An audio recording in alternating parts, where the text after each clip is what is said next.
Her smile shines as bright as the stars at night. Her heart is as kind as can be. She has the patience of a saint, but if you push her, oh Lordy. A straight talker is Smiley. She's the salt of the earth. Make no mistake, she matters.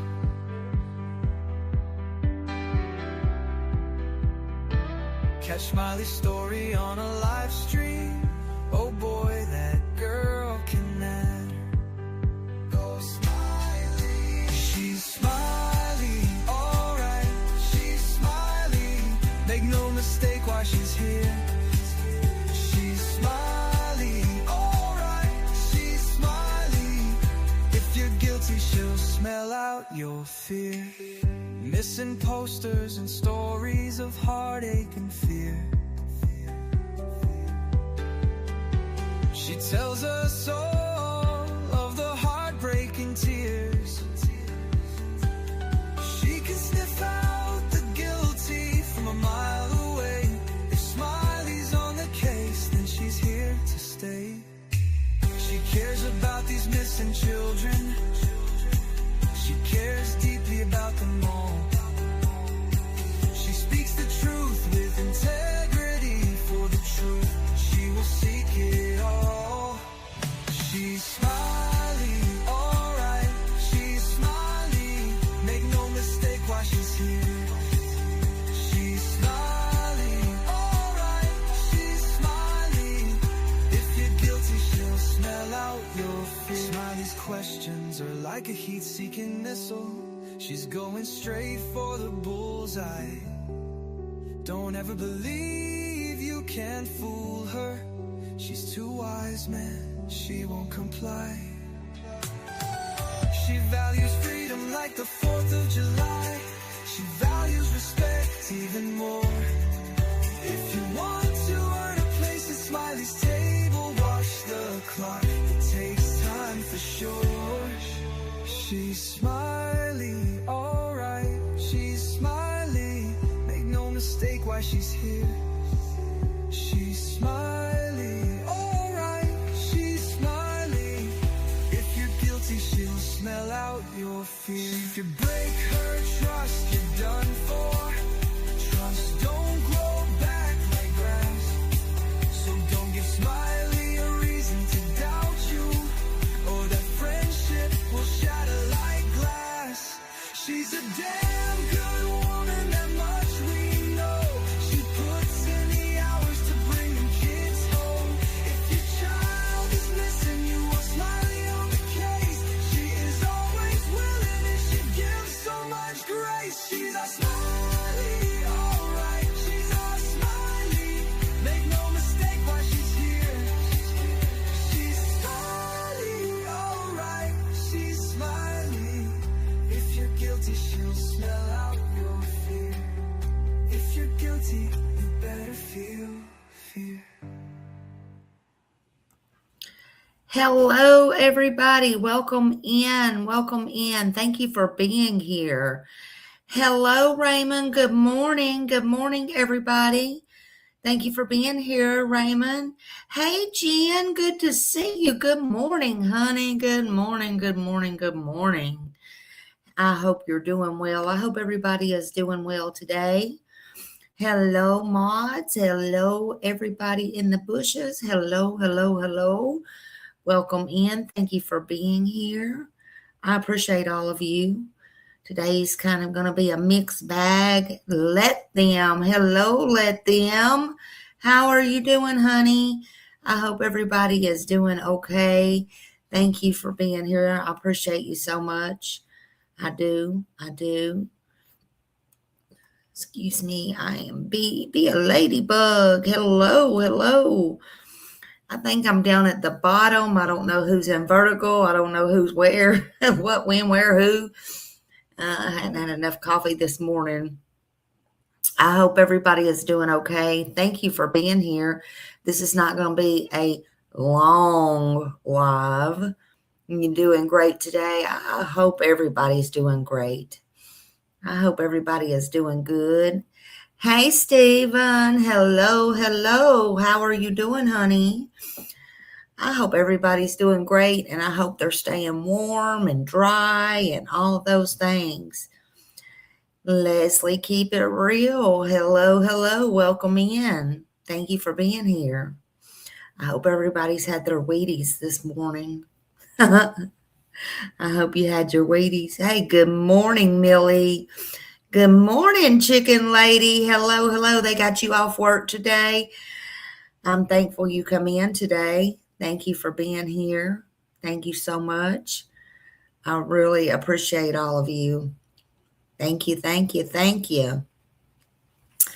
Today is just going to be a mixed bag. I read my horoscope. I posted it, and I'm like, maybe I should stay offline today. I don't know. No Wheaties for you, Raymond. No Odies, no Wheaties, no nothing. Just kidding. 44 degrees there. Goodness gracious. It's been raining here. It's been raining. So that makes me want to have these lazy days.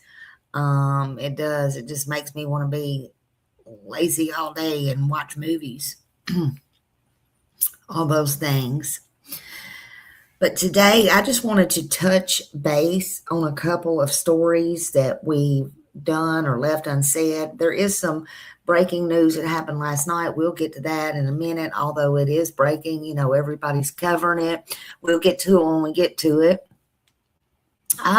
Yay. You get to spend time on my channel. Yay, yay, yay. I'm glad you're off. I'm glad you're off. Hello, Susan. Thank you for being here. Hello, hello.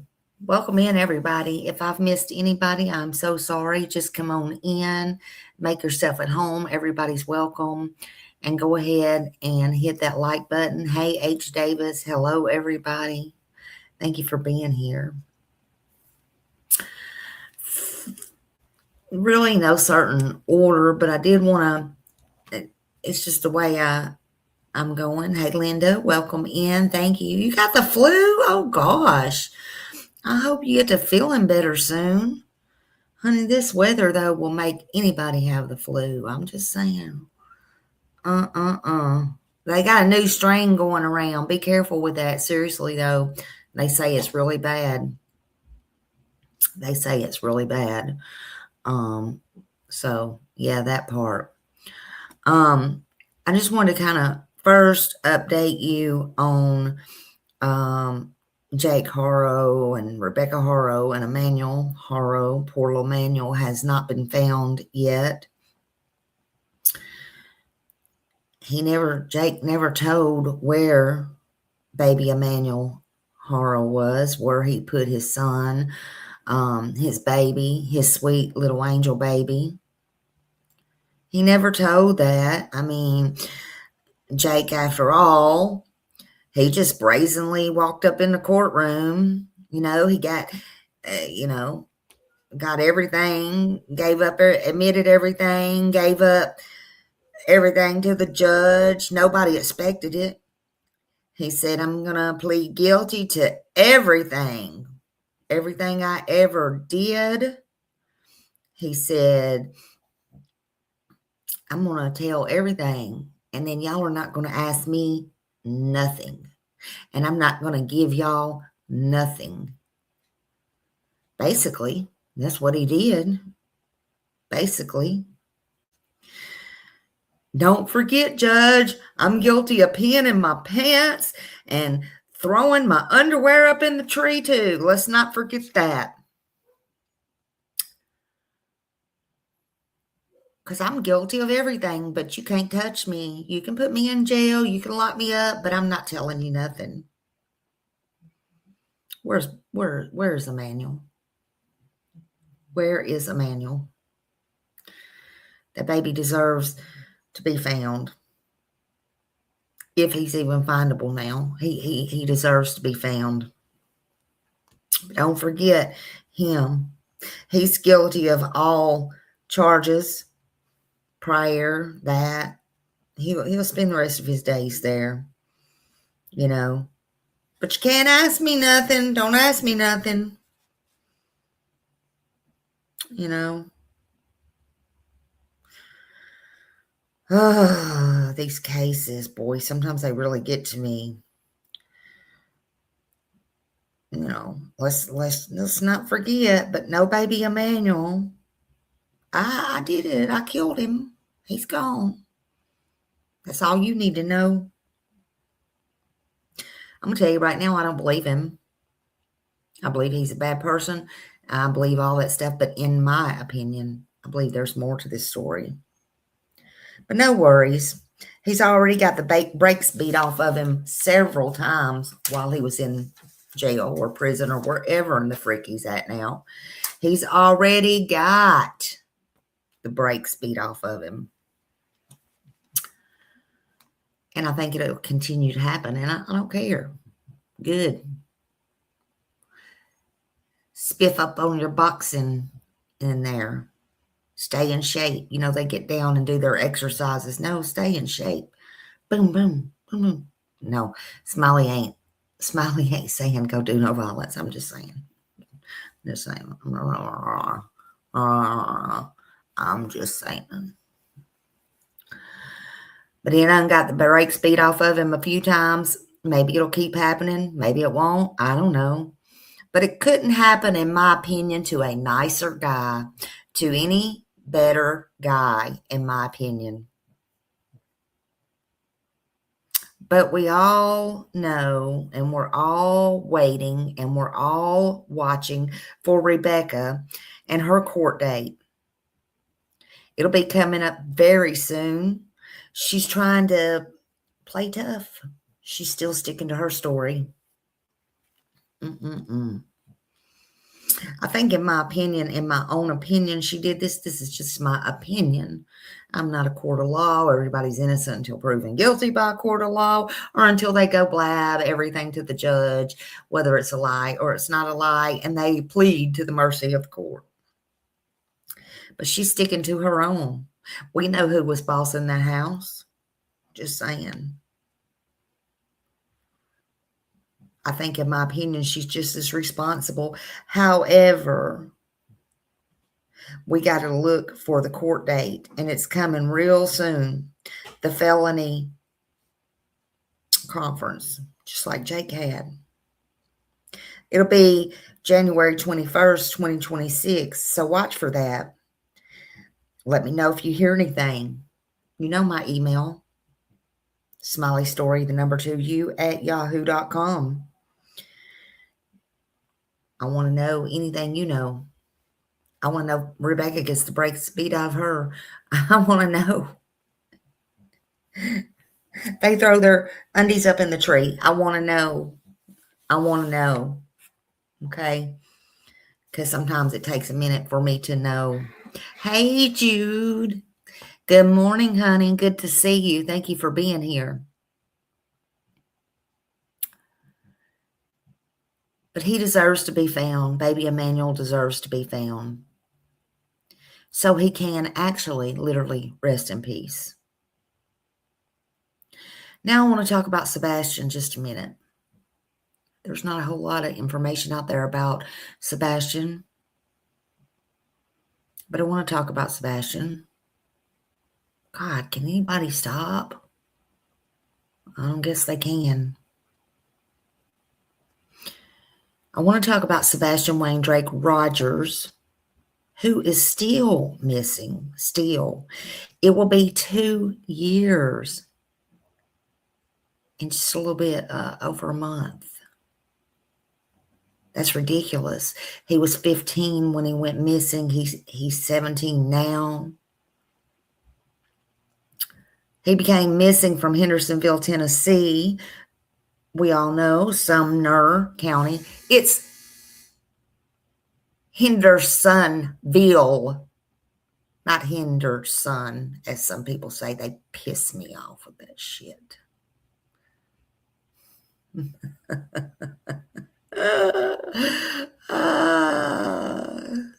Henderson.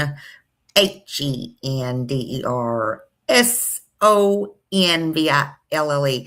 I think some of these people forget what state they're literally in. Hey, Nana, good morning to you, sweet lady. Good morning, my friend. I see you're up early and about. You know what? Let me tell you something. I'm not going to listen to the bullshit.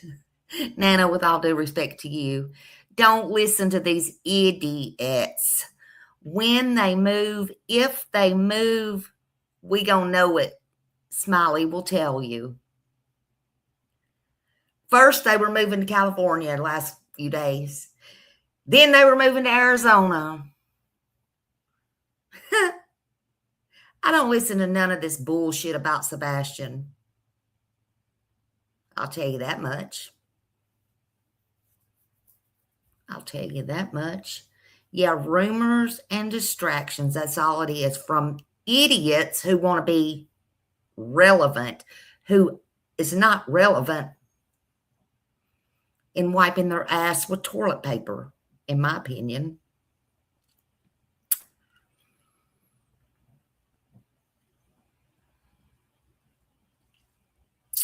So what I'm going to tell you about Sebastian today is I want to say Sebastian Wayne Drake Rogers is still missing after all this time, since February 25th, from Hendersonville, Tennessee, Sumner County.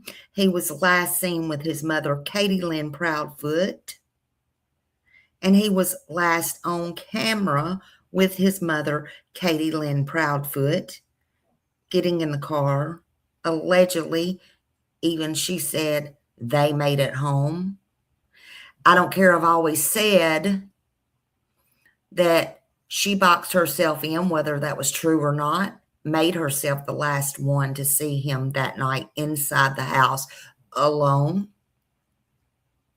True or not. We know what we know, right? Right, Mr. Craddock? We don't know what we don't know, but we know what we know.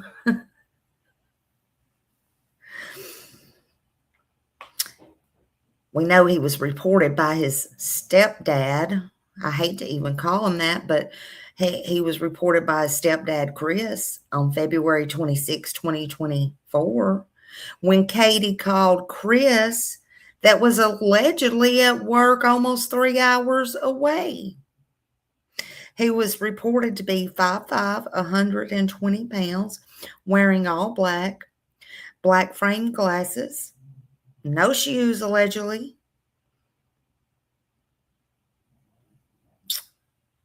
But there's nothing, no trace of him. No trace has been confirmed. People threw out pictures and all the things. There's been tips that have been followed by his father and by the law in other states. But there's been no confirmed sightings of Sebastian anywhere. And hell, even if there has been, and he is alive out there, well, you know, these idiots are going to make sure that he comes home in a box, or he gets moved over and over again, because they just can't stop telling the lies. They have to be so greedy. Just saying. Like me, love me, hate me, I don't give a fuck.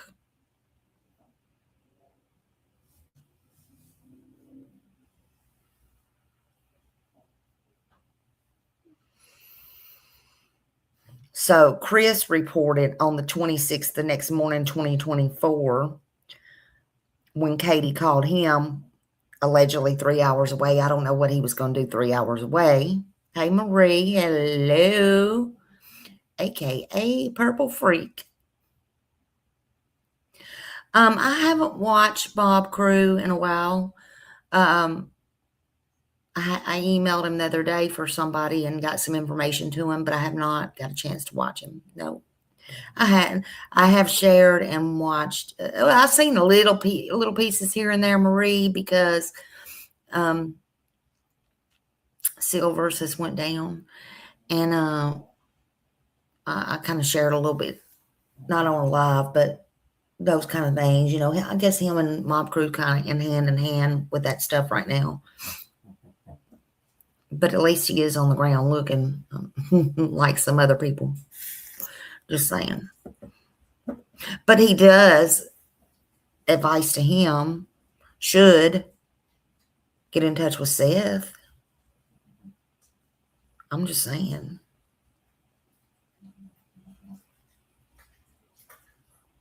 And we can all agree to disagree. It's fine. But he was reported missing by Chris on the 26th, you know, and I don't know why, but he was. It's how it fell out, I guess. He was reported to be 5'5", 120 pounds, wearing all black and black frame glasses, but no shoes. Like I said, all the shoes allegedly was accounted for. There's no trace of him anywhere. There hasn't been no confirmed sightings that was actually him. There has been nothing but games and a bunch of games and a bunch of games and a bunch of distraction and a bunch of idiotic talk and BS. That's what I say.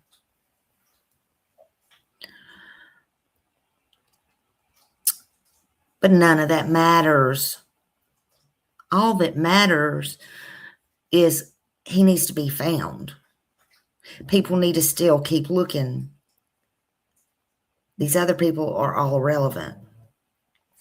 The fact is, it's been way too long since he has been gone. Somebody has to know something. Let me ask everybody.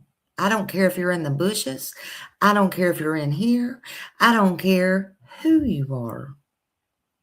Have you put out any flyers lately? I ain't talking about just online. Have you put out any flyers lately? Hey,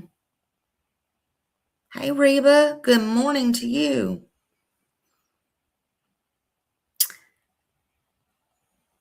Have you mailed out any flyers lately? Have you posted any flyers lately? If you have, good for you. If you have not, why? Why not?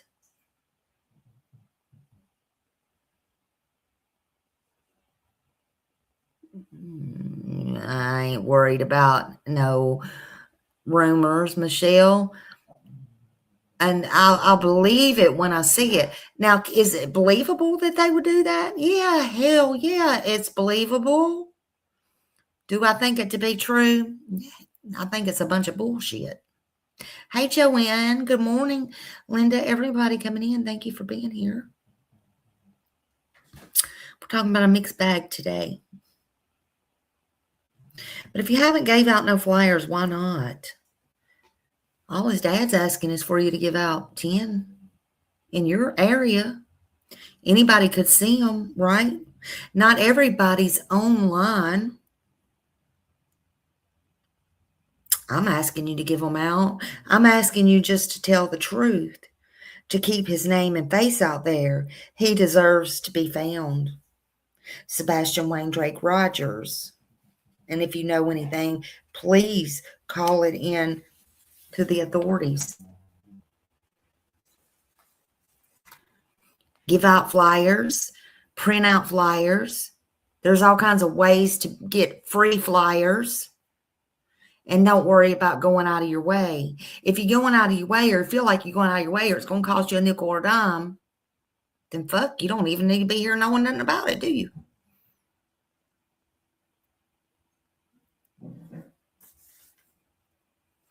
Thank you, Gypsy, for becoming a new member. Woo, thank you so much. I appreciate you.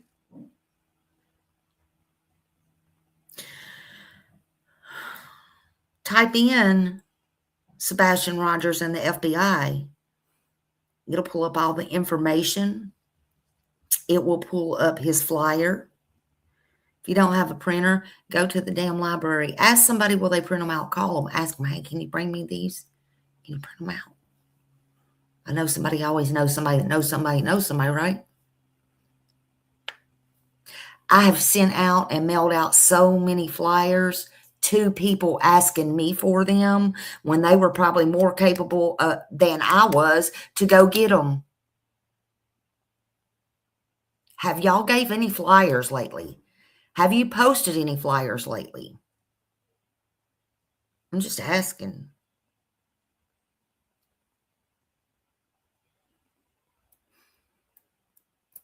Go to the FBI website. Go to the TBI website. Go. But flyers, I feel that if they're in the right hands and they're seen by the right eyes, can change everything. Awareness is so important. Awareness is so important.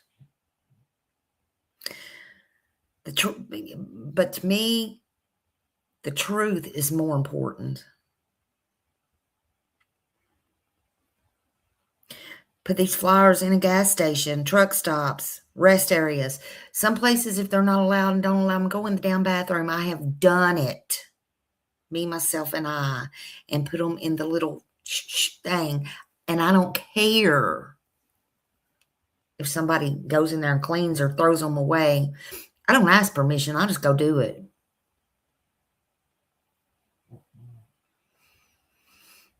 Yeah, I always keep tape with me too. Keep tape in your car and your tape it to your window. Absolutely. Keep it in your wallet. I've told y'all when you ask somebody that they hadn't heard about Sebastian, pull out that dang flyer, right? Put it out. Go to the truck stops. Hand it to the truckers there. Look, Raymond, he drives trucks. He can tell you. Well, what are you going to do, Raymond, if somebody comes up and hands you a missing flyer? You going to turn them away? You probably ask for 2 or 3, 4 more of them.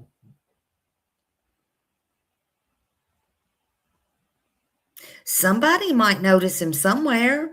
Remember?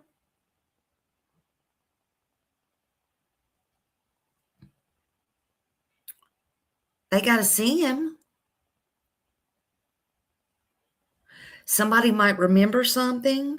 Somebody might see him, say something because they just happened to be in Tennessee that night. Anything. After that,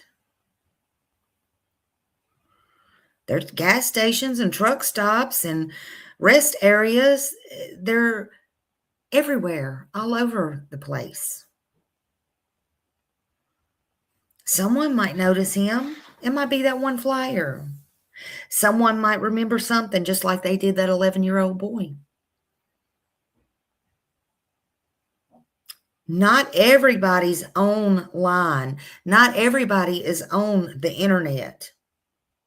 But Sebastian is somewhere out there. There's got to be a break in this soon. Hope is action. And until we know where he's at or what's happened, there's always hope. We always hold on to hope. I refuse to believe any child just disappears and cannot be found. It does. I report on them. They do. But they're out there somewhere. They don't just disappear for no reason unless it's nefarious reasons, in my opinion. But I could be wrong. So I'm not going to sit here and just throw blame at somebody. Although everybody knows what I think, even people, they know. They know. but we don't have to blast it everywhere. Good morning, gracious everybody coming in. Hello, hello. So if you have anything, no matter how small it is, please call TBI 1-800-TBI-FIND. That's 1-800-824-3463. You can send them a tip at tips2TBI@tbi10.gov. You can call Sumner County. I know y'all hate them, but you can call them. They said they're still in charge. 615-451-3838. You can call FBI 1-800-CALL-FBI, or that real number is 1-800-225-5324. You can also send the FBI tips to the FBI at tips.fbi.gov. That's easy to remember. tips.fbi.gov. They're offering a $50,000 reward, and if you think you see him, don't come tell YouTube. Don't wait. Don't do any of that. Call 911 immediately. And hey, if you can bust a grape, maybe you could just say, just maybe, Sebastian, is that your name? If that ain't too hard for you. I'm just saying. I'm not coming on here to be mean this morning. I'm just saying. I get so mad. I do. I get upset when I talk about Sebastian. I get very passionate about it. But I'm going to be blunt about it. I don't care.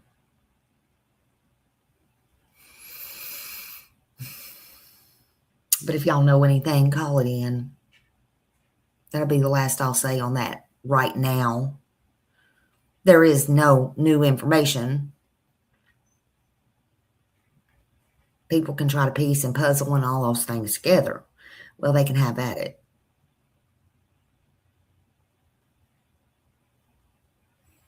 Hello, hello, hello. Welcome in.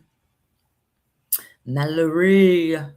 Welcome in the house. In the house, in the house, in the house. Everybody. Thank you. It's the same thing with Summer Moon, Utah Wells. Summer Moon, Utah Wells. Now, it is kind of heating up a little bit on summer, a little bit. And I did that every day, day after day, after day, after day, after day, even when there was nothing to say. I'm going to tell y'all right now, there is hope, but it'll be a miracle.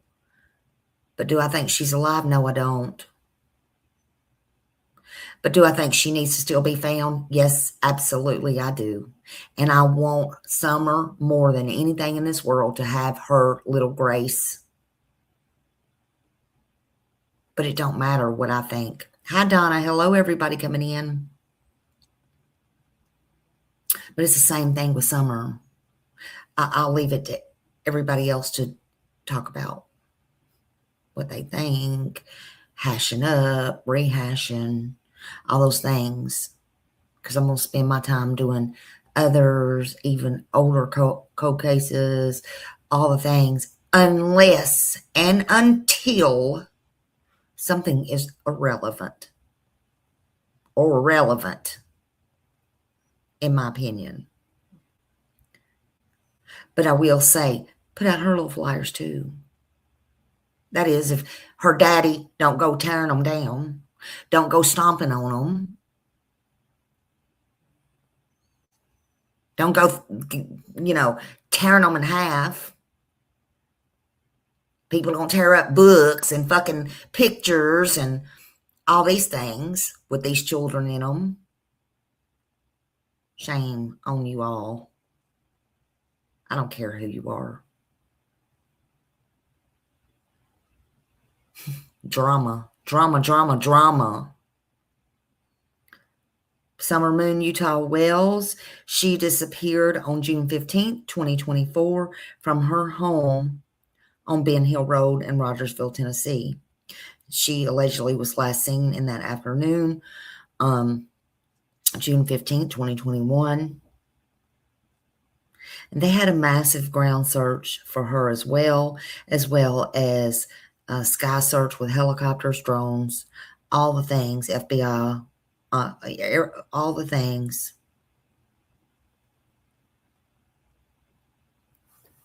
Some even speculate, well, she got ate by the animals. Well, way back then, anything's possible, probable. Hell no.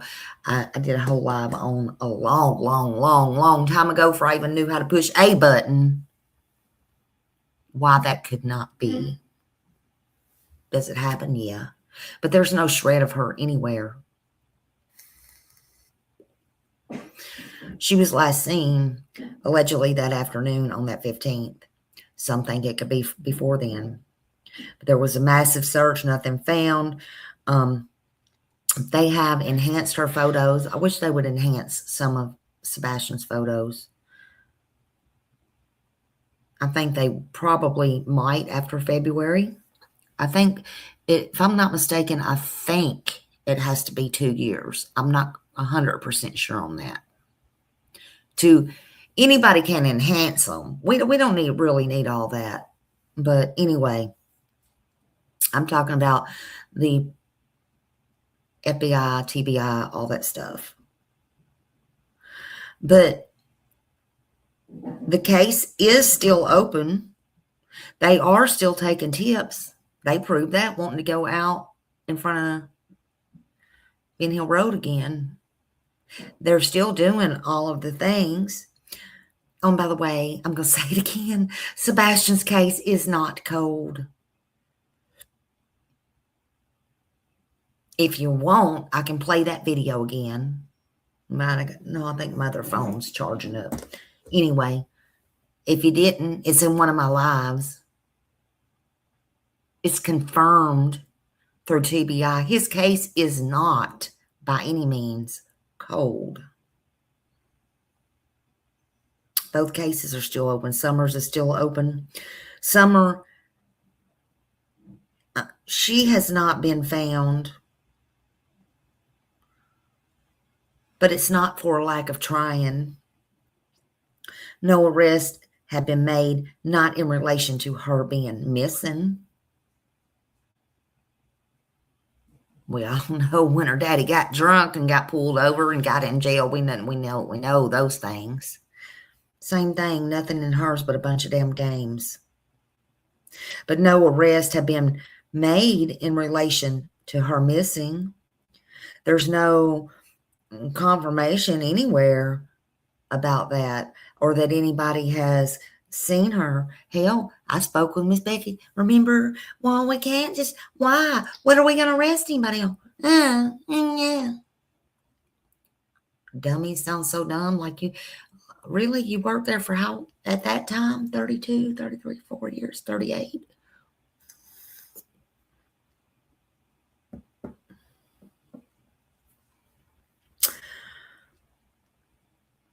Law enforcement says this case is still open with Summer. They say it's still active, and they say tips are still being accepted, and they still check into it. They say all that. Now, what they say and what they do is two different things, but that's what they say. But those are two kids right there that I want found more than anything. So if you know anything on Summer or what happened to Summer, then please say something. It will come out, in my opinion. Hold on. Excuse me. Now, Joanne, you my friend. We're going to have to agree to disagree. And I only saw the first part.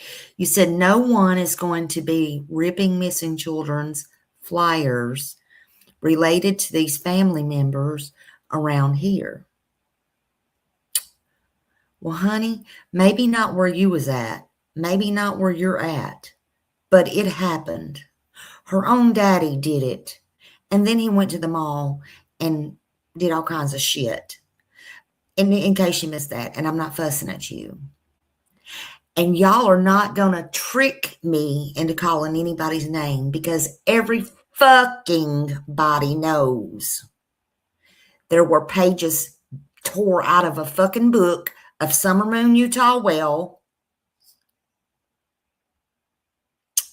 So nobody ain't going to do it. Oh yeah, they do it. Absolutely, they do it. They have did it.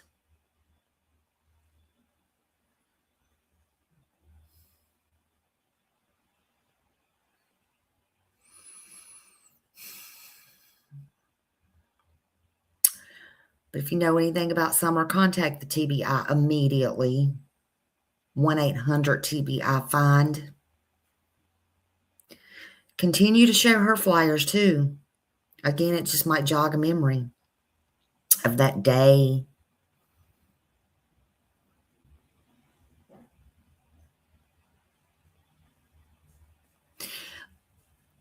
Joanne, I think the better way to put it would be, you're not going to let anybody do that around you that surrounds you. That's what I'm going to say. That's how I'm going to leave that. That's how I will leave that. But when I tell you it happened, it happened.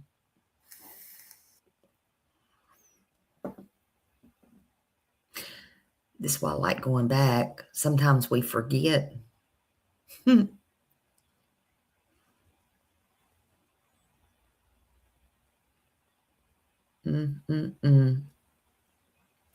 So let's move on. TBI, Sebastian, FBI, same with Summer. Call all the things. Joanne, are you shitting me right now? It happened.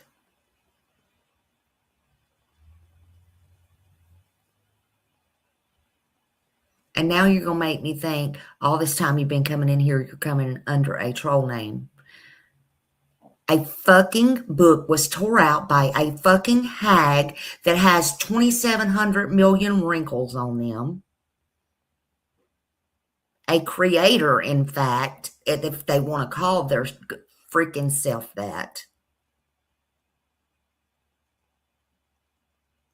And yes, Don Wells did just do that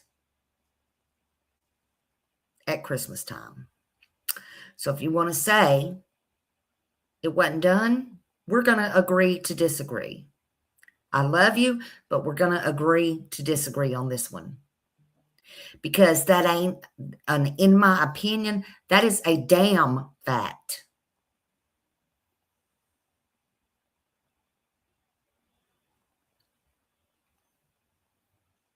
No, I'm not misunderstanding you. I understand what you're saying. You're saying nobody where you're at is going to do that. Because if you see it, you're not going to let it happen. I'm not mad at you. I understand what you're saying. But I'm telling you, it happened. And if it happened here, and if it happened with their own family, it's happening other places, I assure you. We just may not know. I'm not misunderstanding you. I appreciate you. I know exactly what you said. It ain't going to happen nowhere around me here either. Trust and believe that. It won't happen here around me either. Let me see it.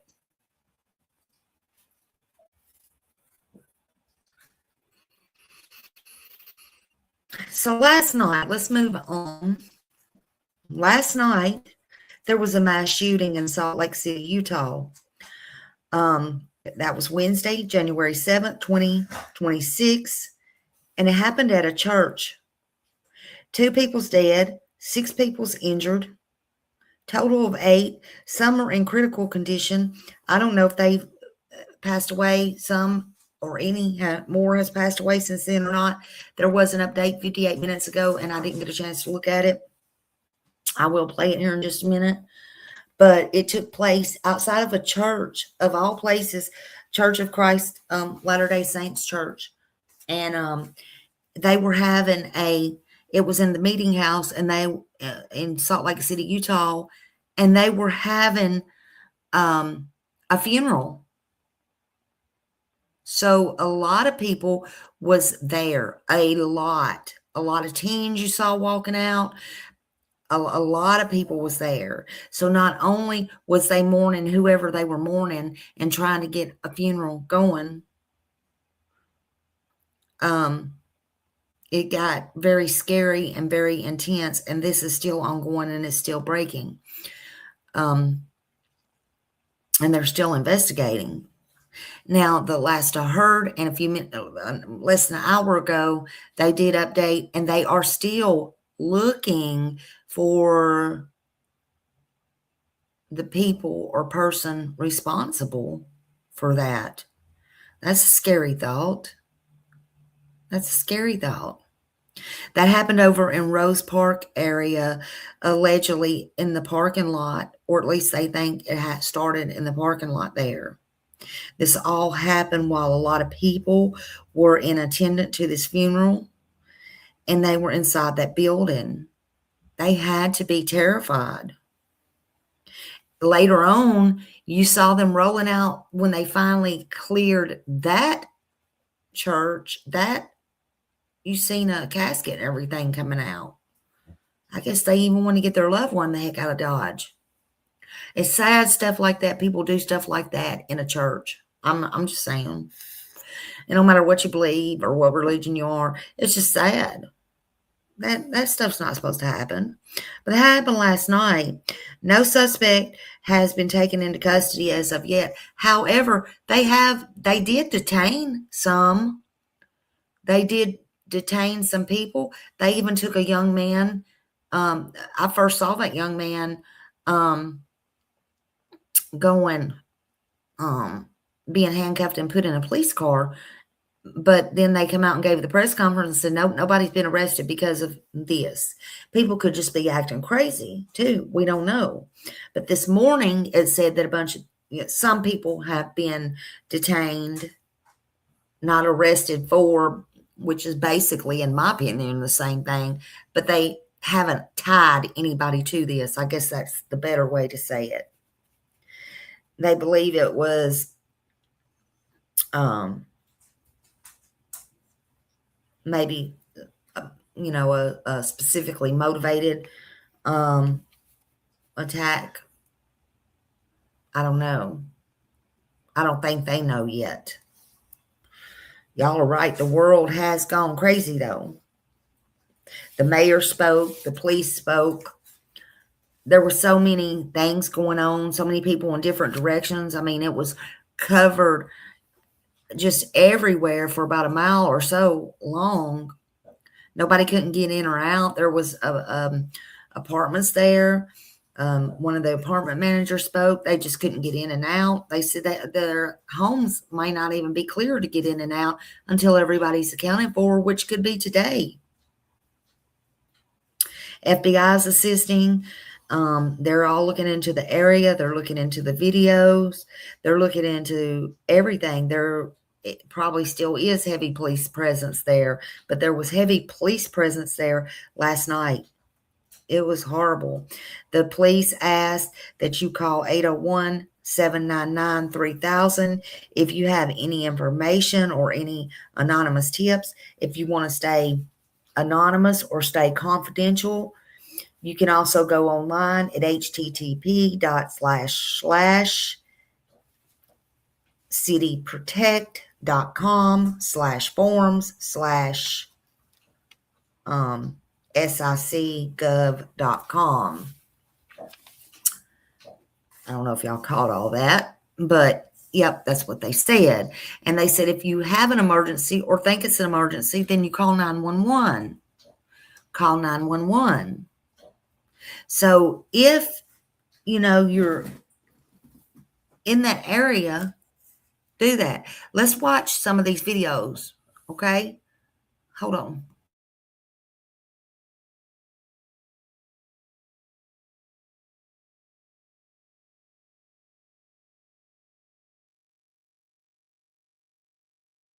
There's a manhunt for at least one person who shot 8 people, killing 2 at a funeral in Utah. Happened at a Mormon church in Salt Lake City. Nick is tracking all the overnight developments for us this morning. I mean, just awful. Church should be the safest place to be. Marky, this is a tough story that we've been following from the beginning. Good morning to you and good morning to everyone at home. That shooting happened during a memorial service late Wednesday night. Police say they do not think this was a targeted attack, adding that religion did not play a role. Police say around 7:30 local time, there was a serious dispute during that funeral, which led to someone opening fire in a parking lot. 2 adults were killed and 6 others were hurt. 3 are in critical condition, and it's not known how the other 3 are doing. The Salt Lake City Police Department confirms they are looking for at least one suspect, and they don't believe that the shooting was random. Right now, investigators are still trying to determine if there was more than one shooter. One family member says he walked out of the church to find multiple cousins on the ground. Oh, tonight was a viewing from one of my cousins that passed away just a couple of days ago. And we should be taking him back to California for his actual laid to rest, his funeral.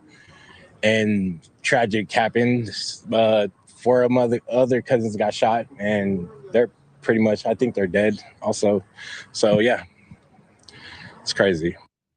This is definitely a tough one. In response, the Church of Jesus Christ of Latter-day Saints says they're aware of the shooting and working with police and extended prayers to anyone impacted. Marky? Hopefully those responsible get brought to justice. Nick, thanks so much. We'll check back in. Thank you for watching. Oh, I always forget it's muted. So yeah, full credit to News Nation on that.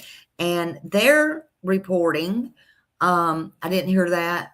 They are reporting that some of those were their cousins laying on the ground.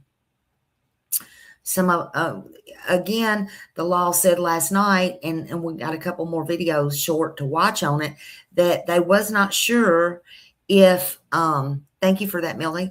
They was not sure if it's gang related or not. I don't know. It's too soon to call, but there was gang task force there. They're working with a lot of agencies. And they said they will find who did this.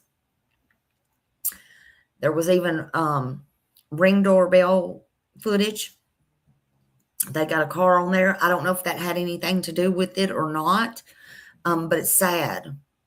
It's all sad. So many families are torn apart. This is not the way 2026 should start out. That's not good. Let's watch something else. Oh, hold on.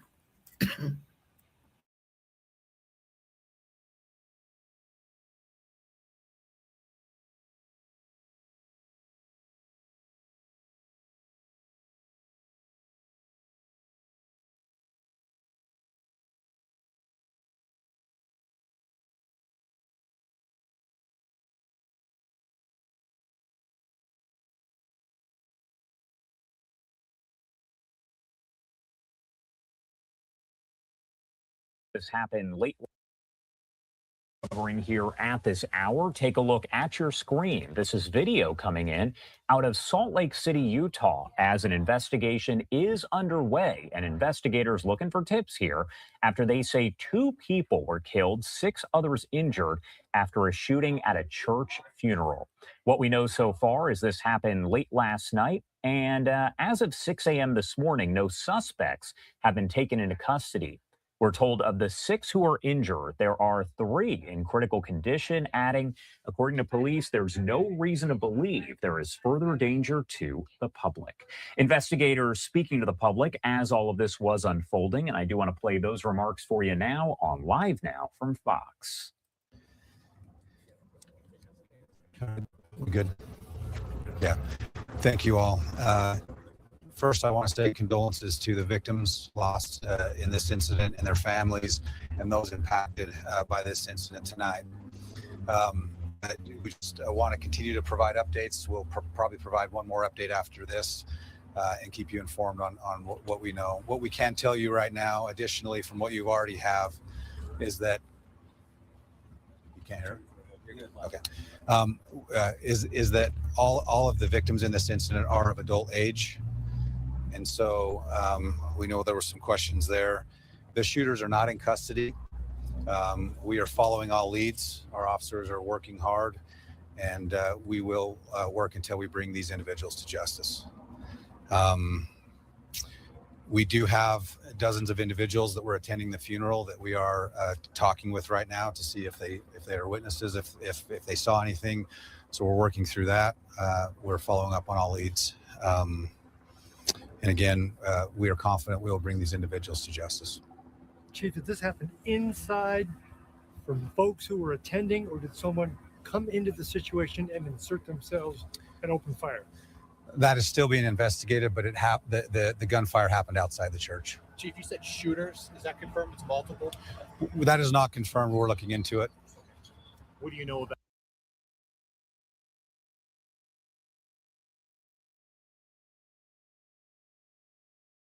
So I don't even think that they know if it's one or two. They're trying to talk to everybody, and they're talking.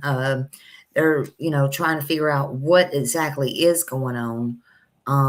That's what they're trying to figure out. Everything that's going on there. They don't know at this point.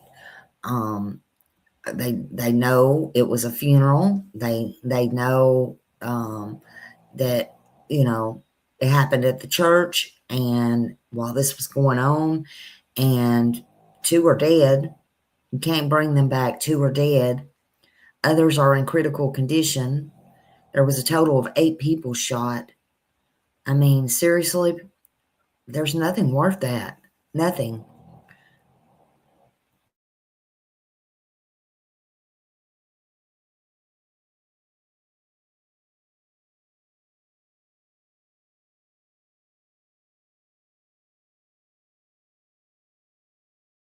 Mackenzie, who are you talking to? Let's hear from them.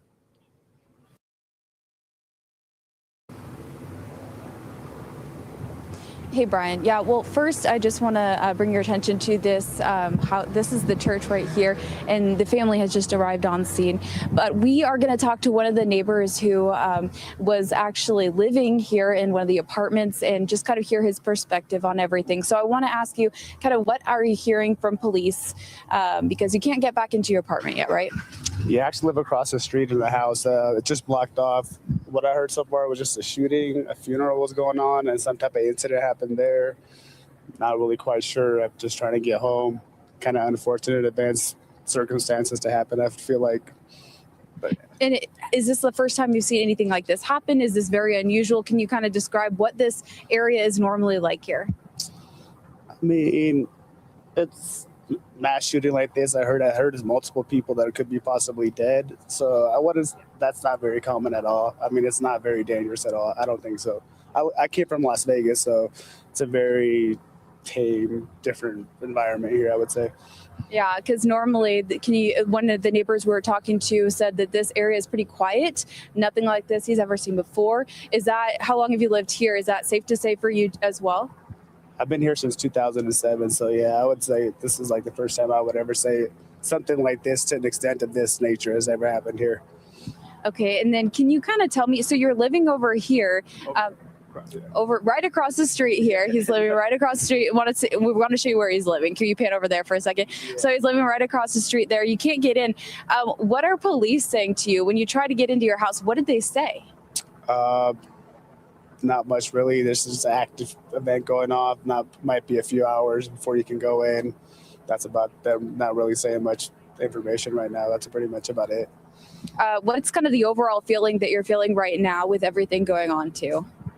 I mean, I wouldn't wish this on anybody, so I feel like it's very unfortunate circumstances. I just feel like in today's day and world, I mean, I just don't wish violence or any type of shooting or murder on anybody. I just think very unfortunate situation to happen. All right. Well, thank you so much. And Brian, we're going to send it back to you. Mackenzie, thank you very much for continuing to talk with folks there. That's oftentimes our best way of understanding what is going on and the community reaction to it. We know you'll follow up and talk to some more folks there. But now we talked to another person on the scene who has a personal connection to this. And I want to play that soundbite for you right now. Let's roll that tape. I was inside and then I walked outside and all my cousins were laid on the floor getting shot, got shot pretty much. Yeah. Okay. So we're at a funeral. Sorry. This is a funeral viewing, and then now it's probably going to be another couple more funerals. So you were saying a little bit earlier that you were at a funeral for one of your other cousins. Can you kind of just walk me through what was going on here tonight? Oh, tonight was a viewing from one of my cousins that passed away just a couple of days ago, and we should be taking him back to California for his actual late to rest, his funeral. And tragic happened. 4 of my other cousins got shot, and they're pretty much, I think they're dead also. So yeah, it's crazy.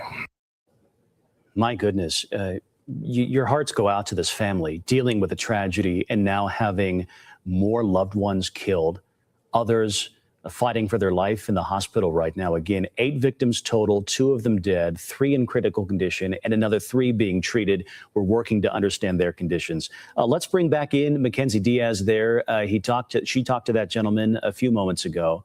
But I do have a question for Mackenzie. What is the feeling out there right now, and what are you seeing from your vantage point? Yeah, Brian. Well, let me just address this. We had to move our camera over to a different place, so sorry about the bumpiness there. But we are seeing dozens of family members just right outside of the gate, watching as police are just working still. It's very, very solemn. They're visibly upset. We've seen some crying and some even just sitting on the ground. It's a very, very solemn atmosphere here tonight as people are just waiting for more answers. Yeah, I appreciate you handling this with sensitivity, Mackenzie. You know, we don't have the camera trained on those grieving family members because they deserve to have some space and some privacy as they come to terms with what happened earlier this evening. And here's where we are, folks. The latest numbers from police: 8 people shot when some kind of a fight broke out outside of a funeral. I believe the man you talked to described it more as a viewing than the proper funeral for this person. 8 people shot, 2 of them dead, 3 in critical condition, and 3 people being treated in the hospital. We're unsure what their condition is tonight. And here is this family, Mackenzie, viewing their loved one who had recently died, trying to say their goodbyes, very tender moments inside that chapel when someone opens fire in the parking lot. And now what was a tragedy has ballooned because several people have died and others are fighting for their lives. I cannot imagine, Mackenzie, what it must be like for this family. Yeah, and I think there's a mixture of shock, as I was talking to one of the family members, and grief and just anger, frustration. They don't know anything about, the suspects or suspect. And so there's a lot of unanswered questions still. I think that the family, even we just tried to ask them some questions just now, and they're just like, we don't want to talk to the media. And rightfully so, understandably so. It's a very, very sensitive situation here tonight as we're trying to both get more answers from the family, from police, and just trying to figure out what happened. If there is a safety threat to the community still, we're still working to figure that out as well.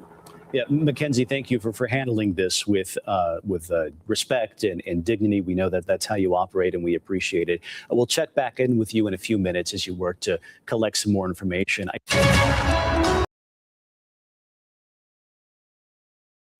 So, yeah, I cannot imagine how that family's feeling right now. And then some of them went out to see more of their family members laying on the ground. So I don't know if it was random or not random. Either way, it doesn't matter. They were caught in the crossfire, and that should have never happened, especially when they were trying to have a viewing for their own family member that just passed. So whatever happened, somebody was very brazen. Was it targeted? I don't know. I don't know, but I just know that it's horrible and a horrible situation, and somebody out there still on the loose. So when we find out more about that, I will let you know. I want to go on with little John, the 4-year-old who was, he was a little boy that went missing, and he was found deceased. Jonathan Bowley, he was missing, and he was found 2 miles from his home in Jasper, Alabama on January 2nd, 2026. He was a minor, and he had been missing since New Year's Eve. I think he was not reported until the day before his mom got ready to come get him. He was with his black lab. That black lab, I'm telling you, those are smart dogs. And I get some kind of sense of relief that dog sat there with him the whole time till he was found. His name was Buck. His name is Buck. And I hope he either goes with the mom, or I hope he gets a good home. His dad's going to be in jail for a long time.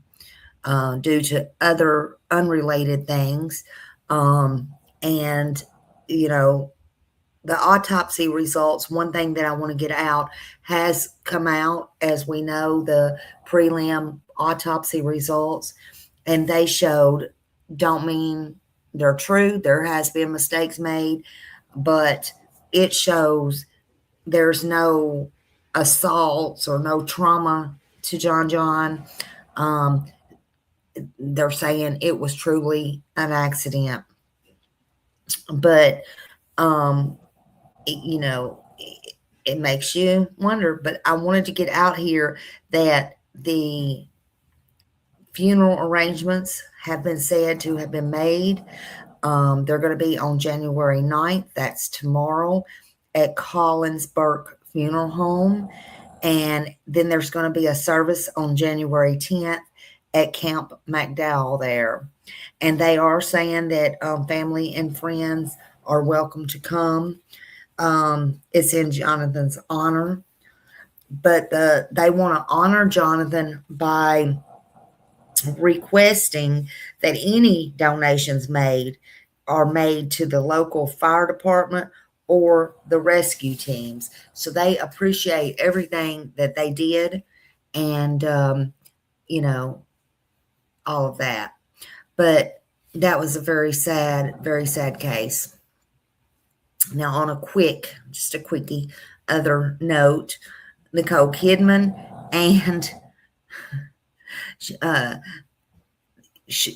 got her, and Keith Urban and Nicole got their final divorce. So it's final. There is no more. There's no love. It's gone. And if there is love, well, they just gonna have to get remarried again. I'm just saying. Today also is, guess whose birthday? Is Elvis Presley's birthday. It is Elvis Presley's birthday. Had he still been here, he would have been like 90, 91, 90, something like that. He would have been old. Maybe like some say he is out there living his life, honey. I don't know, but he would be old. He's not. Maybe who is that, Millie? Maybe he is the preacher. I don't know. I don't know. So there you go. It's his birthday, and a lot of people, I'm sure, is in Memphis right now. I'm sure they're honoring him. Nobody ever forgot Elvis. He died August 16th in 1977, and the nation went crazy, honey. I won't ever forget that. I was a little girl. I won't forget it. But not because I was a fan. I was a little girl, but because of how everybody went so cray-cray over it. I'm just saying. But many prayers to Priscilla. She's lost a lot. She had to go through her life with that status, all those things. Lisa Marie, now, lots of stuff is coming out. Yeah, Bob. It ain't Bob. It ain't Bob, honey. Is Bob 90 something years old? I don't know. Anyway, it ain't Bob. But yeah, so I want to do that. Also, I want to report on this real quick. This just blew my mind, honey. This blew my mind. We're going to watch it a little. We're not going to watch the whole thing. Law and Crime is going to be who I'm going to play.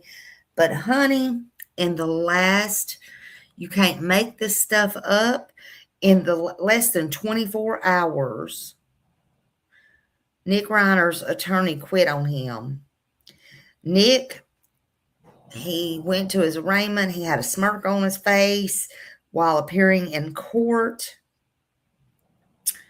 And during his arraignment, the family spoke out. I'm not sure exactly what the family said. I did hear that the family is supporting Rob.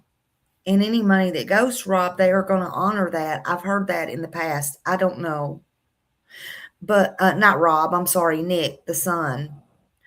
But Nick is accused of killing his mother and his father, Michelle and Rob Reiner.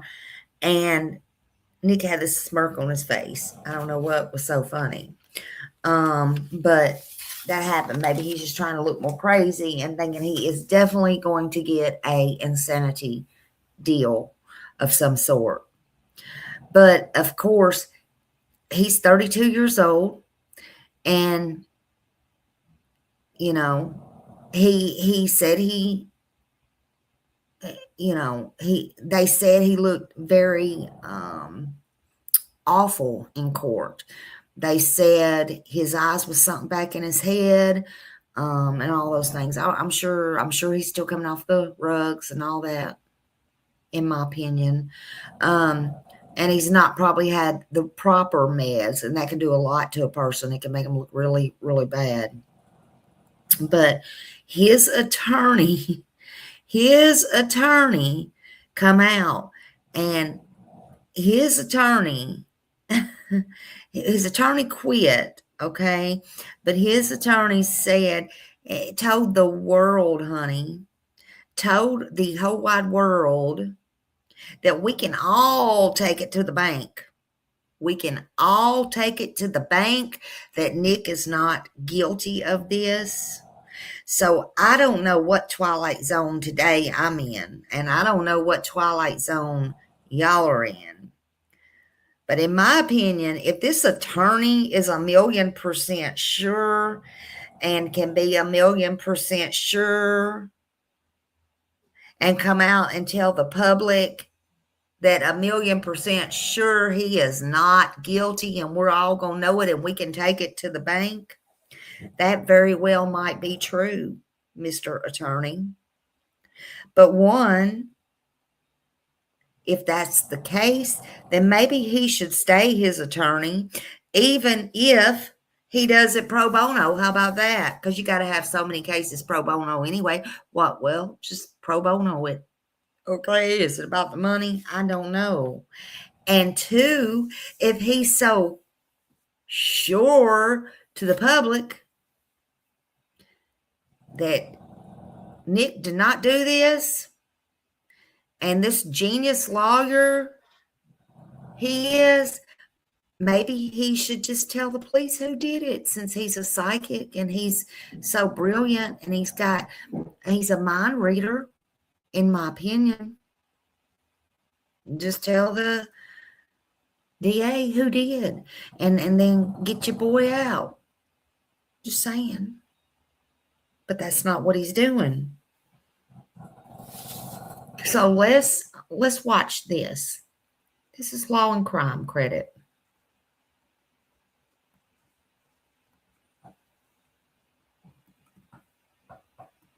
Alan Jackson. And you can take this to the bank. Is it pursuant to the laws of this state, pursuant to the law in California, Nick Reiner is not guilty of murder. Print that. Print that. Print that, honey. Strong words after Nick Reiner appeared in court today, charged with killing his parents, film legend Rob Reiner and Nick's mom, Michelle. Law and Crime was in the courtroom, and we got our first look at Nick Reiner since his arrest last month. The bombshell development that happened in the courtroom that could change the trajectory of Nick's defense. We're on the case presented by Law and Crime. I'm Chris Stewart.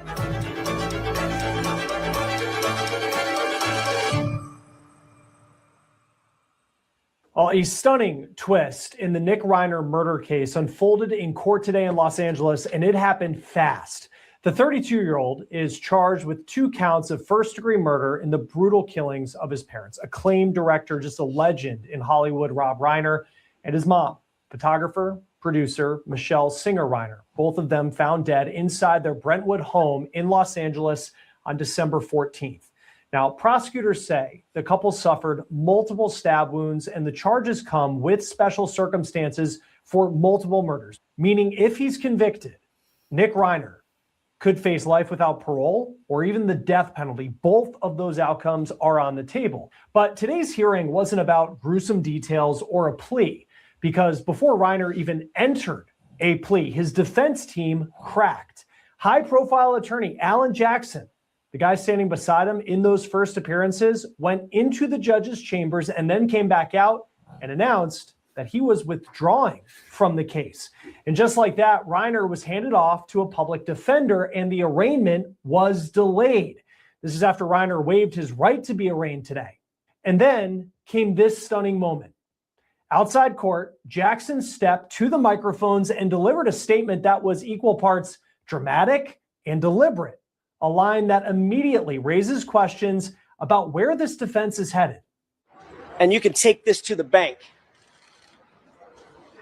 Is that pursuant to the laws of this state, pursuant to the law in California, Nick Reiner is not guilty of murder. Print that. Print that. So here's the short version of how we landed in that courtroom today. Reiner was... First of all, who was the lawyer trying to convince? Us? The judge? Other attorneys? Or his own self? I'm just asking. Just asking. Was arrested in the hours after he allegedly stabbed both of his parents, director Rob Reiner and producer photographer Michelle Singer Reiner, his own mom. He allegedly stabbed them multiple times inside the home they had lived in for decades in the Brentwood neighborhood of Los Angeles in December. Now, the next day, the district attorney of Los Angeles dropped the hammer. 2 counts of first-degree murder plus a special circumstance allegation for multiple murders, a charge that puts life without parole or even the death penalty on the table. Now, at this point, we don't know of a motive. There's been no motive that has been publicly stated at this point, no explanation for what prosecutors believe happened inside that house. We don't know the why. Nick also has been held without bail ever since. And in the days that followed, one thing really stood out immediately. It's his choice of lawyer, or at this point was his choice of lawyer, because Alan Jackson, a high-profile defense attorney, one of the biggest names in legal defense, appeared in court on Nick's behalf, really signaled that this case was going to be fought hard. But Nick never entered a plea. His arraignment was delayed once already, with Jackson telling the court that his client hadn't been medically cleared. Well, before we get to the big update that happened in court today, I think it's important to talk about the concerns that people reportedly had for Nick Reiner when it came to his years of addiction issues, as well as concerns about his mental health. So in the week after Nick's arrest, there have been plenty of stories about his bizarre behavior. The night before, Rob and Michelle Reiner were found stabbed to death inside their home in the Brentwood neighborhood of Los Angeles, a mansion where they had lived for decades.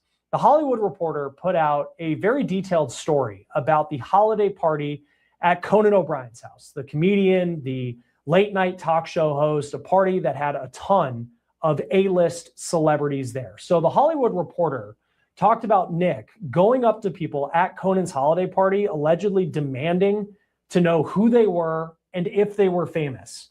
Apparently, in this confrontation with Bill Hader that made the article, Nick was staring at him, and Bill Hader was politely trying to get out of this very awkward and concerning conversation that he was pulled into. It frankly sounds like it was more of a confrontation.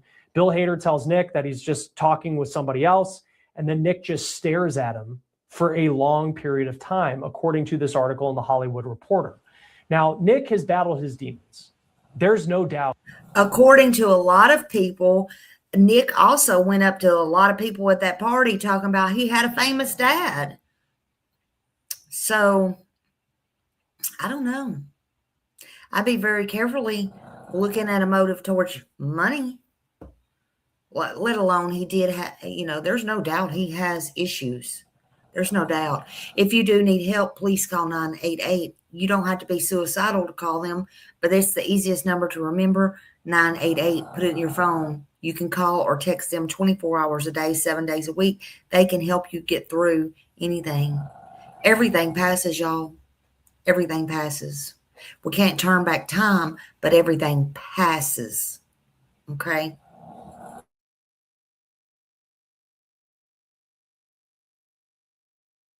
About that. And when it comes to issues of addiction, he's been open about the battles that he has fought since he was very young, at least as far back as when he was a teenager, because he went on podcasts and he talked about how he has been to rehab dozens of times, that he was even homeless in multiple states throughout his teenage years and perhaps into his early 20s. He ended up writing a movie called Being Charlie. It came out in 2016, 2015, 2016, and it was loosely based on his life. It was about a guy who struggled with heroin addiction and with being homeless. And the film was directed by one of the most high-profile directors of all time, the director behind When Harry Met Sally, the director behind A Few Good Men, his dad, Rob Reiner. Now, when you look at this movie, and it doesn't have the best reviews on IMDb, if I'm being honest, it could be seen that this film that Rob directed, after directing some of the biggest movies of all time, this was really more of an effort potentially to connect with his son, who had struggled so much. Maybe more than a way for him to make another Hollywood classic. If your kid is going through rough times, the parent your main job is to keep your child safe. Now, that is Rob and Nick appearing together doing press for Being Charlie roughly a decade ago. This is a clip from AOL's Build series. It has since gone viral on YouTube. It's still publicly available on YouTube. And Nick and Rob, during their press appearances, would talk about doing this movie together and what it meant to their relationship. It seems like it was something really important to them that they were able to work on this together. Now, after this film came out, it didn't appear that Nick had much of a career in acting or writing or directing. But there is also reporting out there, not only about Nick's struggles with addiction, but recently Nick reportedly was diagnosed with a very serious mental health condition. TMZ reported after Rob and Michelle Reiner were found dead that Nick had been diagnosed with schizophrenia in the weeks before his parents were murdered. TMZ said that it spoke with someone who had direct knowledge of how Nick was doing in jail after he was arrested for allegedly killing his parents. The story said that Nick was in a fog because of his medical condition and the meds that he has been on. And that report said that Nick at this point was not reeling in grief. There had to be some reason, some damn good reason why his attorney, Alan Jackson, no relation, actually withdrew from the case during what was supposed to be, by all accounts, Nick's arraignment. I don't know what happened, but he withdrew. And he said, we can take it to the bank, honey. He's not guilty. Well, why did he not stay? He was represented by him. This man was a very, we call that famous lawyer. He had a lot of well-known clients in the past, but he announced he could no longer continue to defend him. He said it was because of circumstances. Well, no shit. No shit. What circumstances? He even added that under California law, Nick is not guilty. He's not guilty of murder, and we can take that to the bank. We can take it to the bank. But he was stepping away. He's saying legal and ethical rules prevented further detail. Interesting, huh? Because of this unexpected change in the legal counsel, Nick's scheduled arraignment was postponed. It was postponed to January 23rd. I'm sorry. I said that wrong. February 23rd, 2026. The court appointed him a public defender to represent him in the meantime until he got all of his ducks in a row, or until his family paid, which they say they're going to give him part of the inheritance because that's what their mom and dad would want. So even in death, he's being enabled, in my opinion. That's just me. But when a defense attorney steps down, then, and it's sudden like this, something serious had to happen, something real big. And I wonder what it is. I wonder if we'll ever know. We probably won't ever know. Yeah, a public defender. Yeah, he might be screwed, Holly. I don't know how their public defenders work there, but honey, you screwed pretty much if you got a public defender anywhere else.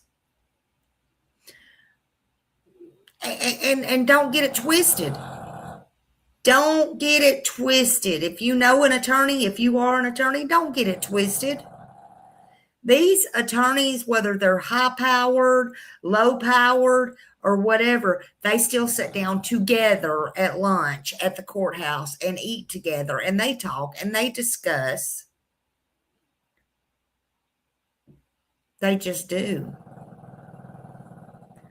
But this was a shock, and it can delay all of his court proceedings. There's no telling how long this trial will go on or be before it goes on. I think the timing's kind of odd myself, but it may be issues behind the scenes. It could be financial. Again, if he's so sure and so clear, then maybe he should just do it pro bono since he's so psychic. Why would you you're a defense attorney. Why would you let an innocent man sit in jail? Why would you not fight for them? Are you that poor, honey? Are you that poor? I don't think so. So it had to be something.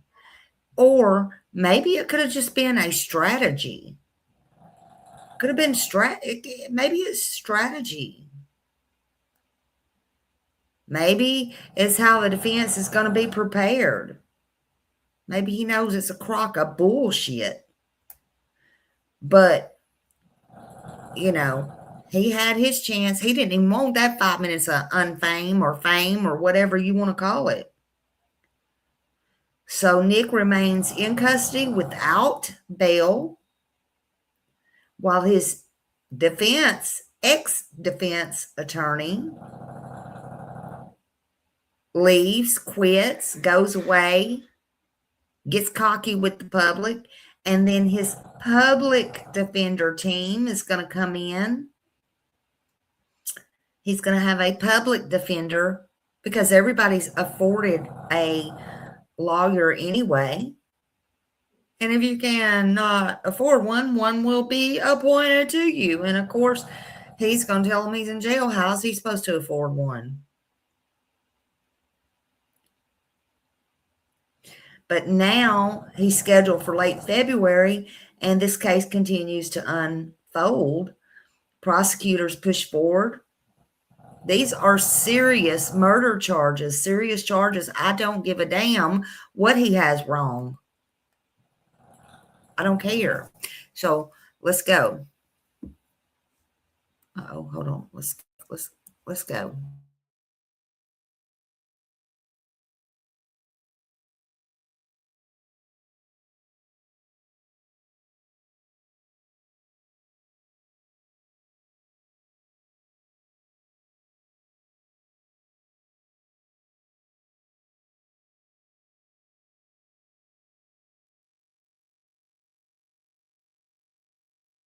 And that was based off of what this article said was Nick's mental health state at the time.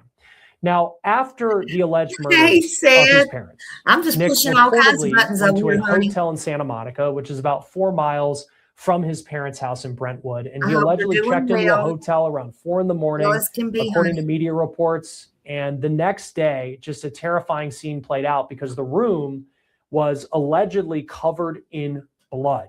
This is when the staff went in to turn the room over the next day. In another big TMZ report, though, and we'll have to watch this, police perhaps searched that room without a warrant, and that could raise questions about whether what they found in that room, whether that would be admissible in court. But I think we're a long way away from that point in this story.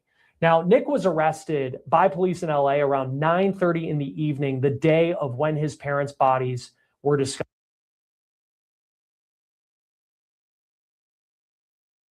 Seth, I want to tell you, I know you know we love you and all that, but I wanted to stop and tell you, I don't mean to embarrass you or anything, but I know it was a long live yesterday, honey, but I think you might be interested in the one I did. I did that case on the Vicky and Casey White case over in Alabama. So just saying, that was pretty interesting live yesterday, but it was long. It was long, honey. But Seth, we hope you're doing well. Many prayers to you. And I'm just telling people on here to tell the truth about Sebastian. Stop adding shit. Just tell the truth. Call 911 if they think they see him. Bust a grape and say, hey, are you Sebastian? But stop with the nonsense. You know me, I get too passionate about it. I didn't stay on it long. But I'm glad you're here. Love you. Love you. Discovered those bodies found around 3 o'clock in the afternoon. And Nick was found near the campus of the University of Southern California, more in downtown LA. He was roughly 15 miles from his parents' home.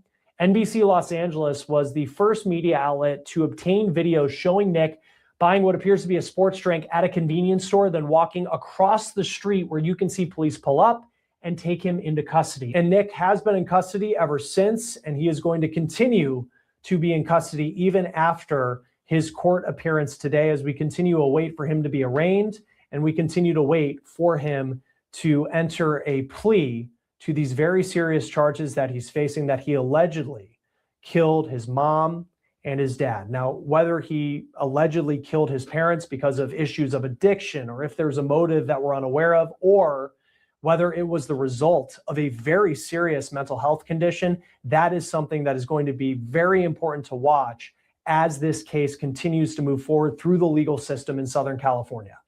Now, that set the stage for today in Los Angeles. Nick Reiner was brought into court again, this time expected to be finally arraigned. But before that could happen, everything shifted. Jackson asked to speak with the judge in chambers. Then minutes later, he returned to the courtroom. Exactly. You're right about it that. happened. Don't mean shit. I, on I behalf want to be of irrelevant. Jackson Quinn, and with Mr. Reiner's understanding and consent, would ask to withdraw his counsel's record based on the conversation that we've had in chambers and the explanation we provided to the court in chambers. We feel that we have no choice at this juncture but to withdraw his counsel and ask to be relieved. The public defender's office has been notified. We've had conversations with them. They're here, their staff. They're ready to take over. My understanding is they're ready for the appointment immediately. Good morning, Your Honor. Kimberly Green from the Public Defender's Office. That is correct. So the court will case, and so that firm is relieved as counsel of record, and the court appoints the Public Defender's Office to represent Mr. Reiner. Thank you. Current counsel turn over any items that they receive. We will absolutely comply with that. We've already begun the mediation has been met. Your Honor, there is a protective order issued by the court in place regarding the handling of discovery order that's remained in place for now, and we'll serve a copy of that on the Public Defender's Office along with the discovery we provided. Yes, the court will order that order. Me from Mr. Bailey raises a very sage point. I'm under a protective order not to provide our discovery to anybody else. That would text providing the information only to Ms. Green in her office. Then I can be in full compliance with the protective order. Anything to people in response to that request? No problem. I believe the protective order spells out that it covers Mr. Jackson's firm as well as any successor counsel. Thank you. So we can provide everything to the screen. Thank you. Thank you, Speaker. Back on the record in People versus Nick Reiner, case number 25 CJC. Oh my God, did you see her face? She's like, Good not morning, me, community please. here to begin the Public Defender's Office on behalf of Mr. Reiner, who is present. Thank you. Good morning, Your Honor. David Bailey, representing the people of the state of California. Thank you. Your Honor, with the court's permission, we'd ask to put over the arraignment one last time, February 23rd, that date is. That date is fine, of course. Thank you, and I will work with Ms. Green to get her discovery prior to that date. I'll take a waiver for you. Entitled, you have a constitutional statutory right to a speedy arraignment. Your counsel, Ms. Green from the Public Defender's Office, is requesting that your arraignment be continued to February the 23rd, 2026. In this department, do you waive your right to be arraigned today so that your matter may be continued to February 23rd, 2026 for arraignment? Yeah, I Does counsel join that waiver? I do. The court finds that the defendant has made a knowing and intelligent waiver of his right to a speedy arraignment, and that his counsel of record joins in that waiver. Matter set for arraignment in this department, February 23rd, 2026. Bail remains at no bail. Anything further? Yeah. Okay, thank you. Thank you. And while all of that was unfolding inside the courtroom, there were things that you wouldn't catch just by listening to the feed. Because here at Law and Crime, we had a member of our team actually there on the ground. And they tell us that Nick Reiner didn't appear surprised by what was happening. Before the hearing even started, he was actually seen chatting and laughing with deputies. His head was shaved. He had a bit of a 5 o'clock shadow. He was frankly looking worn down, but not visibly shaken. His brother and sister were not in the gallery today. Thank you, Alan Chicken Jackson, Lady, meanwhile, for being a member he for was 10 pacing, months. Woo, crossing his woo, arms. woo. He was on his phone. He clearly tense Love from you, ma'am. what our person in the courtroom could see. Now, even before he asked to speak with the judge, he just seemed to be very tense in this moment. Now, once the hearing wrapped, Jackson did not leave quietly. He walked straight out of the courtroom, past the cameras, and stepped up to the microphones. And that's where this case took yet another turn. Once outside the courthouse, Alan Jackson, he didn't dodge cameras. He stepped up right to the microphones. And before anyone could even ask a question, he made one thing clear. This wasn't a strategic exit, he says. It wasn't something that he wanted. I had to withdraw as Nick Reiner's counsel. Circumstances beyond our control, but more importantly, circumstances beyond Nick's control have dictated that, sadly, it's made it impossible for us to continue our representation of Nick. Sounds like money to me, honey. I'm legally and I'm ethically prohibited from explaining all the reasons why. I know that's a question on everybody's mind. We expect the public defender to step in. They've already been appointed and very capably protect Nick Reiner's interests as he moves forward through the system. But be clear, be very, very clear about this. My team and I remain deeply, deeply committed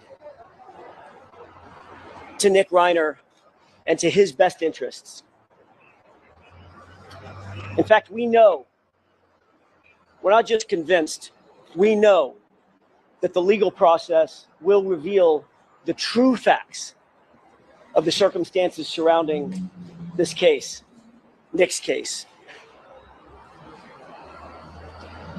You know, a lot's been printed of late over the last 3 weeks. A lot has been printed about Nick, printed about his family, printed about the circumstances. Speculation is in print. On December 15th, in the early morning hours, I was in New York at the time, and I got a call. Me and my team, we dropped everything. And for the last 3 weeks, we have devoted literally every waking hour to protecting Nick and his interests. We've investigated this matter top to bottom, back to front.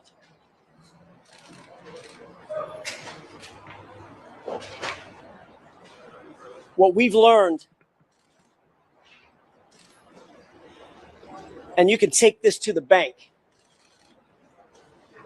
is that pursuant to the laws of this state, pursuant to the law in California, Nick Reiner is not guilty of murder. Print that. Print that. I want you to think about that line real quick. Quote,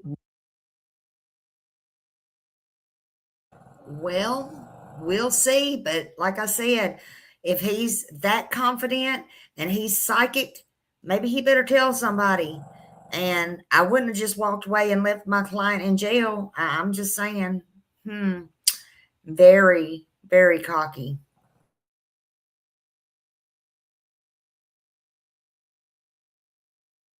not guilty of murder. Jackson did not say Nick Reiner didn't kill his parents. He didn't say Nick Reiner is innocent. He said, pursuant to the law in California, Nick Reiner is not guilty of murder. And that distinction matters. Under California law, a person can commit an act, even a deadly one, and still not be legally guilty of murder if prosecutors can't prove the required mental state, intent, malice, or capacity. Now, that can open the door to defenses involving insanity, mental incapacity, or a lack of criminal intent, though it is important to say that Jackson did not specify which, if any, of those defenses might apply here. What he did say is that his team investigated this case, quote, top to bottom, and walked away believing that the law itself changes how this case should be viewed. Now, the Los Angeles County District Attorney, he stepped right up to the podium himself, and he made it clear that the DA's office is not backing down. In our criminal justice system, every defendant is entitled to a lawyer who will zealously represent their interests and do so effectively. So too is Nick Reiner, whether it's Ellen Jackson, someone from the public defender's office, or any lawyer. He's entitled to that lawyer, and we'll make sure he gets that lawyer. Second point, in the process of dealing with that lawyer, we will make sure, the DA's office will make sure that that lawyer is provided with full discovery of all the facts that pertain to this particular situation, whether it's interviews, whether it's any type of video, whether it's any type of expert reports. We'll make sure that that lawyer gets the facts necessary to effectively represent their client in a court of law. And third point, we are fully confident that a jury will convict Nick Reiner beyond a reasonable doubt of the brutal murders of his parents, Rob Reiner and Michelle Singer Reiner, and do so unanimously. Thank you very much. So that is where things now stand. Nick Reiner remains in custody, held without. All right, that's enough of that. We know he's in custody without bail. What's important is that his attorney quit. He just quit. He just quit. He didn't sound too happy about quitting. I think a lot of it may be due to money. I don't know. Maybe the inheritance ain't going to go exactly like everybody thought after everybody had time to calm down. I don't know. I just think it's weird. But I guess he'll be on the sidelines. Who knows? Who knows? But I don't know what twilight zone I'm in. I just know this happened and there's no excuse for it, in my opinion. And that's just me. Now, there's nothing wrong with mental illness. There's nothing wrong with all that. Get your help, all the things. And some people really are.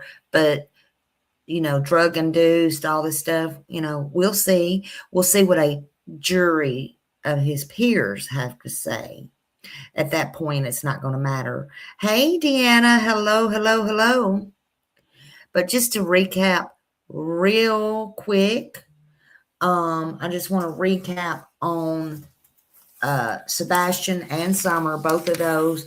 There's not really any news there. Keep putting their flyers out, especially Sebastian. Summer's too, because it can it can jog a memory. Both of those under TBI, that's easy to remember. the 1-800-TBI find. I want both of them found more than anything. In Sebastian's case, definitely I asked you a question and I meant the question. Have you put out flyers lately? And if not, why not? Why not? So continue with that. Continue with all the things. We talked about little John, bless his little heart. The prelim autopsy come back and said there was no trauma or anything to his body. They found him a little bit in the water and a little bit out. Who knows, but the dog could have tried to drag him out a little bit. I think that dog is a hero, and I hope his mom can, take that dog. I don't know, it may be too hard for her. I just hope he gets a good home. I know it's an animal, but I hope he did a good thing. He did not leave John alone at all, ever, at all. Sit right there with him. He was a good boy. And Keith Urban and Nicole Kidman, they gone. Their divorce is final, honey. If they want to get that love going in February and love in the air, then they going to have to remarry because they just got their divorce. And today is Elvis's birthday. Elvis Presley, that is.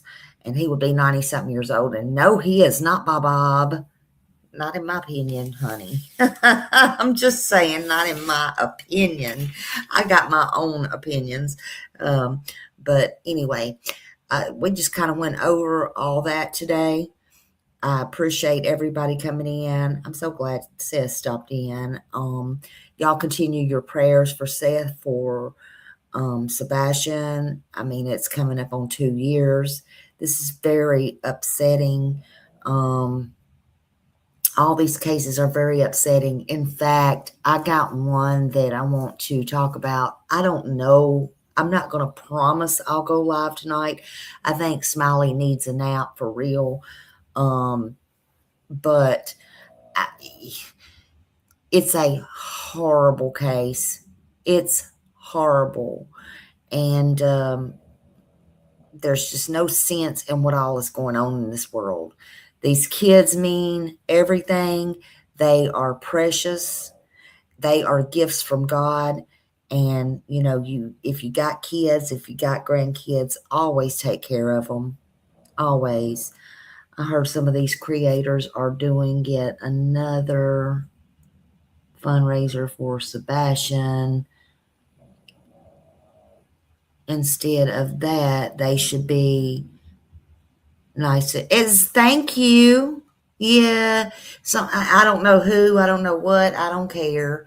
So, I don't know if it's going in their pockets. I don't know if it's being split. I don't really care.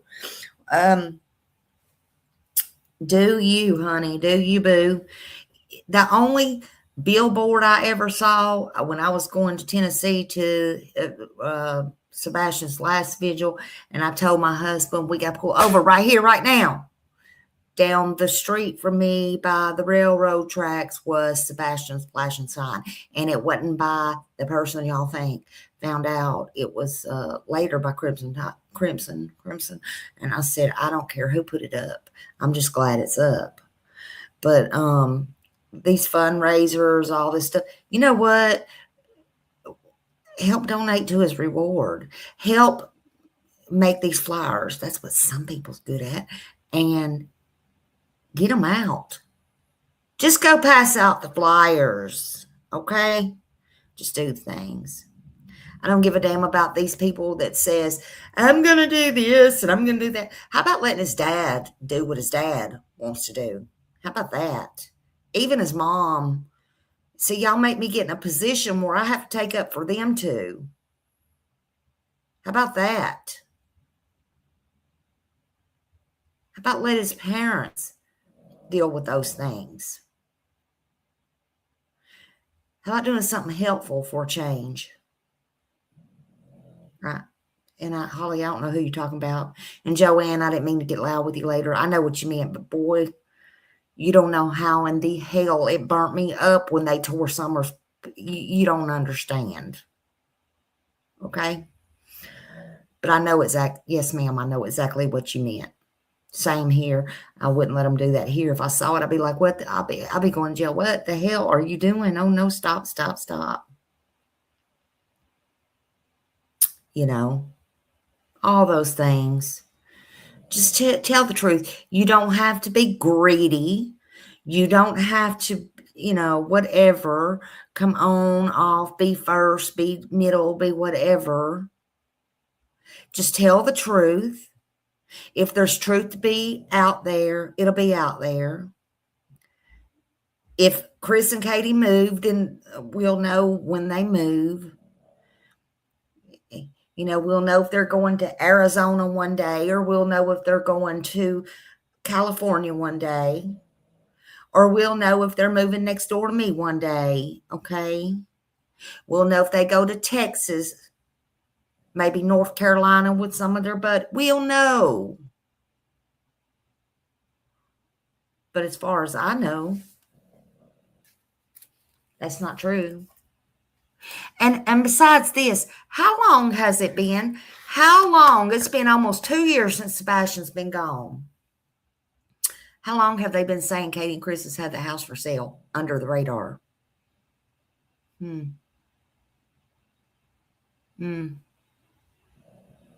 Sometimes you got to use a little common sense.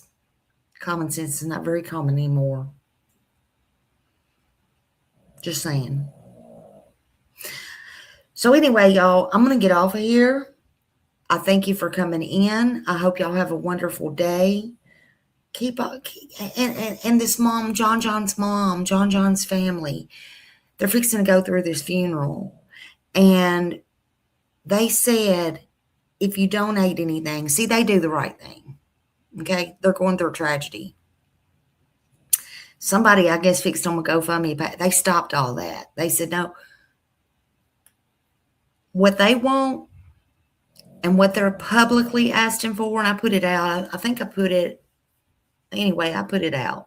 But what they're asking for is, if you want to make donations, donate to the fire, EMS, or any rescue there. How about that? How about doing some things like that? Just asking. All right, y'all. Have a great day. Thank you, mods. Thank you, everybody, for being here. And I don't know. Maybe I'll see y'all tonight. I get bored sometimes, or I see something else. I'll probably be posting here and there. Who knows? I'm going to play y'all out this song. Okay? Let's play it out. Let's play it out.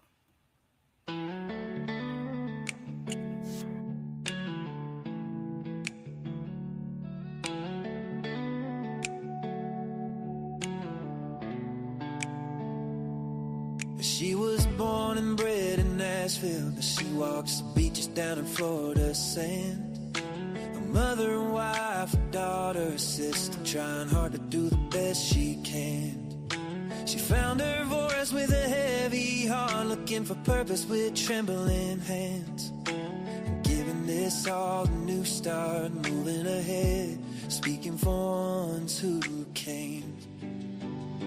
She says, I am who I am, I'll stand my ground.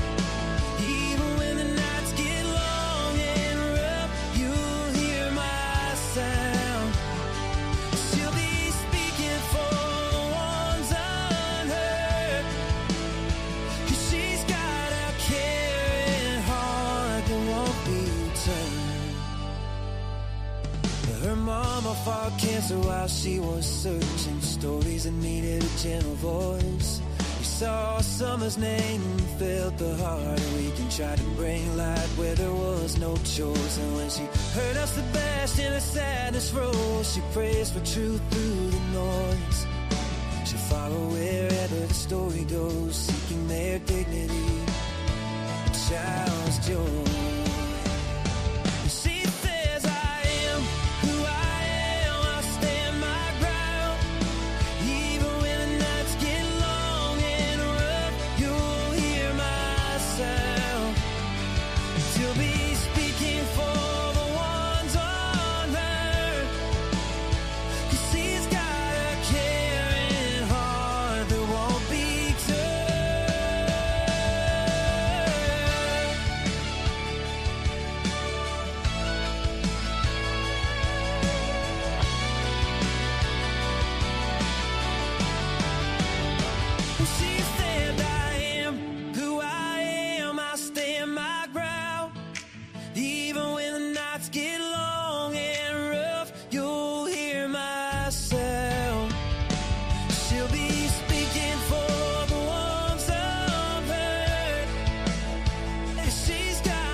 Thank you, sweetheart. Let them. Thank you.